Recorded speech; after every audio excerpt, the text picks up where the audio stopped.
Hi friends, welcome to நாஸ்டா துனியா. ஈவினிங்கில் ஒரு snacks செய்யணும்னா அழகாக இந்த மாதிரி ஒரு வாழைப்பழம் இருந்தால் போதும். சிம்பிளாக எடுத்துக்கலாம். அழகாக உரிச்சிட்டு இந்த வாழைப்பழத்தை அப்படியே சாப்பிட்றத விட லைட்டாக அப்படி சின்ன சின்ன பீஸாக அப்படி கட் பண்ணிவிட்டு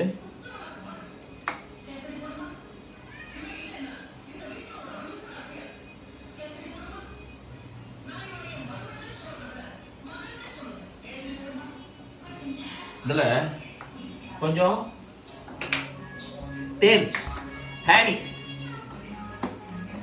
லைட்டாக கலந்துக்கிட்டிங்கன்னா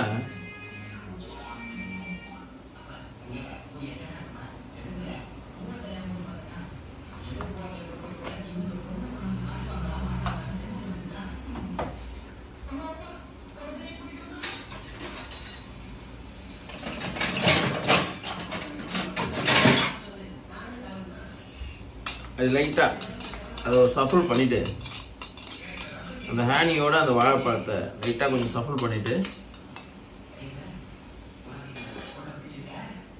இந்த வாழைப்பழத்தோட அந்த தேன் கலந்த அந்த வாழைப்பழத்தை அப்படி சாப்பிட்டிங்கன்னா அவ்வளோ டேஸ்ட்டாக இருக்கும். சாப்பிட்டு பாருங்கள். நிறைய பேர் அத்திப்பழத்தை தேனில் ஊற வச்சு சாப்பிட்ருப்பீங்க.